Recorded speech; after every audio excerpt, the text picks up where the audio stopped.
Hello, नमस्कार। कक्षा 10 गणित प्रश्नावली 12.3। जब तक अन्यथा न कहा जाए पाई का मान हमें 22/7 का प्रयोग करना है। पहला क्वेश्चन दे रखा है, परीक्षा की दृष्टि से मोस्ट इम्पोर्टेंट क्वेश्चन है। और जो ये छायांकित भाग का क्षेत्रफल वाला जो चैप्टर हमारा है, इसमें से 4 नंबर का क्वेश्चन अवश्य करता है। तो 2024 की परीक्षा में भी अब की बार आने वाला है। तो चलिए इसको हम देख लिया जाए। तो दिया है कि आकृति 12.19 में छायांकित भाग का क्षेत्रफल ज्ञात कीजिए। यदि पी क्यू बराबर 24 सेंटीमीटर, पी आर बराबर 7 सेंटीमीटर तथा ओ वृत्त का केंद्र है। ये हमारा देखिए चित्र है। यहाँ पर ये जो छायांकित भाग दे रखा है, इसी का हमें क्या निकालना है, क्षेत्रफल निकालना है। तो चलिए इसको हम लोग हल करते हैं। तो यहाँ से कक्षा 10 गणित प्रश्नावली 12.3।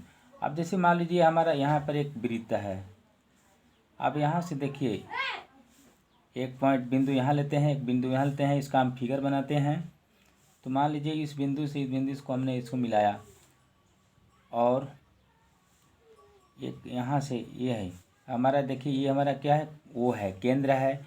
यहाँ पर हमारा हो जाएगा आर और ये हमारा हो जाएगा क्यू और ये पी हो जाएगा।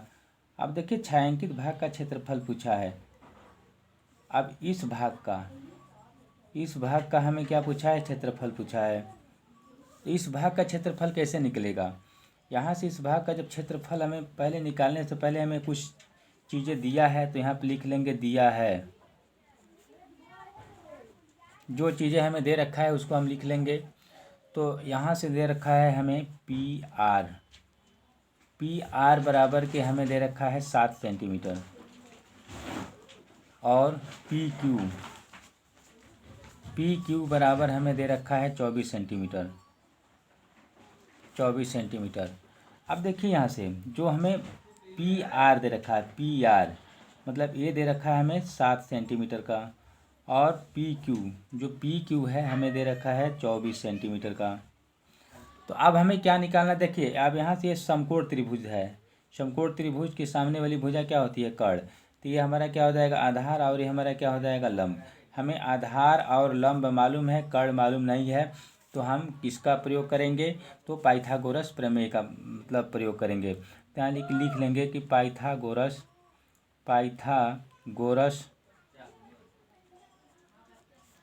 प्रमेय से। तो जब पाइथागोरस प्रमेय हम लगाएंगे तो यहाँ से हमारा इसका जो सूत्र होता है उसको लिख लेंगे। कर्ण का वर्ग होता है बराबर आधार का वर्ग और प्लस क्या होता है, लंब का वर्ग। कर्ण हमारा क्या है, क्यू आर, तो यहाँ पर लिख लेंगे क्यू आर का वर्ग, और आधार हमारा पी आर कितना दे रखा है, 7 सेंटीमीटर, 7 कवर करेंगे, प्लस लंब हमें पी क्यू दे रखा है 24, तो 24 का हमें वर्ग कर देंगे। यहाँ पर आगे बढ़ेंगे तो आ जाएगा हमारा पी आर का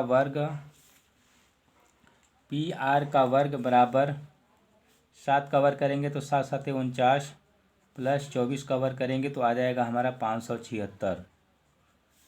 अब पी आर का वर्ग बराबर, इसको जब हम ऐड करेंगे तो पूरा आ जाएगा 625। अब देखिए जब ये आ गया ना, तो अब देखिए ये वर्ग है, इधर आएगा तो क्या बन जाएगा, वर्गमूल बन जाएगा। तो क्यू आर बराबर अंदर रूट 625। अब ये 625 किसका वर्गमूल है, तो 5 का है। तो क्यू आर बराबर हमें 25 मिल जाएगा। तो यहाँ पर 25 सेंटीमीटर लिख लेंगे। अब देखिए ये पूरा जो हमें दे रखा है, यहाँ पर ये जो वृत्त है ये हमारा क्या है, केंद्र। यहाँ से यहाँ तक कितना दे रखा है, 25 सेंटीमीटर। तो ये 25 सेंटीमीटर क्या हो गया, व्यास हो गया। 25 सेंटीमीटर क्या हो गया, व्यास।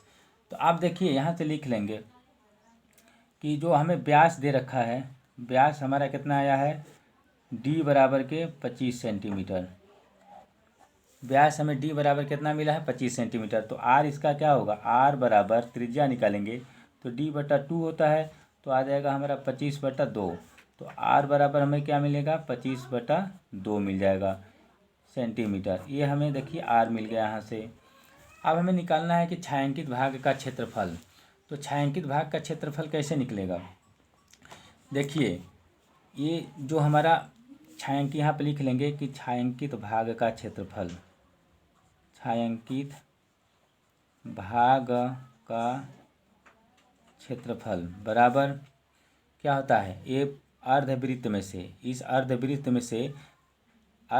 में से इस त्रिभुज को घटा देंगे तो हमें ये वाला भाग मिल जाएगा। तो लिखेंगे छायांकित भाग का क्षेत्रफल बराबर अर्धवृत्त का क्षेत्रफल, अर्धवृत्त का क्षेत्रफल माइनस अर्धवृत्त का क्षेत्रफल माइनस त्रिभुज का क्षेत्रफल। अब देखिए, अर्धवृत्त का क्षेत्रफल का सूत्र क्या होता है? पाई r वर्ग बटे 7 माइनस त्रिभुज का क्षेत्रफल हो जाएगा, समकोण त्रिभुज है तो इसलिए 1/2 आधार गुणे क्या हो जाएगा? ऊंचाई हो जाएगा।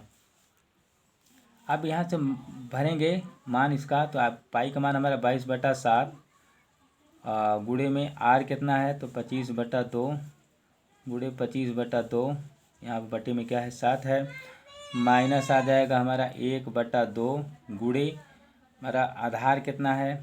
तो आधार हमारा है 7 गुणे मतलब इसका जो लंब है कितना? 24। यहाँ से इसको काटेंगे तो 12 दूना के 24 हो जाएगा, 12 दूना के 24 हो जाएगा। अब इधर से इसको काटेंगे तो देखो 2 से काटेंगे तो 11 दूना के 22 हो जाएगा। अब कहीं से अगर नहीं कट रहा है तो 25 का 25 में गुणा करेंगे और फिर 11 का गुणा करेंगे, तो जब पूरा टोटल गुणा करेंगे ना तो हमें मिल जाएगा 68/75, 68/75। बटे में 7 चौके क्या मिल जाएगा हमें? 28, माइनस यहाँ से क्या आ जाएगा? 12×7 84। इसके बटे 1 कर लेंगे, दोनों का लसाअ ले लेंगे। जब दोनों का लसाअ लेंगे ना तो हमें आराम से मिल जाएगा। तो दोनों का जब लसाअ ले लेंगे, जब लसाअ लेंगे इसका ना तो हमें देखिए क्या मिलेगा? 68। जब लसाअ लेंगे तो हमें मिल जाएगा 68, 68/75, 68/75 माइनस 23/52, 23/52। अब बटे में क्या आ जाएगा हमारा? 28 आ जाएगा। जब इसमें से इसको घटाएंगे ना तो हमें टोटल आंसर मिलेगा 45/23/28 सेंटीमीटर वर्ग। ये हमारा छायांकित भाग का क्षेत्रफल हो जाएगा।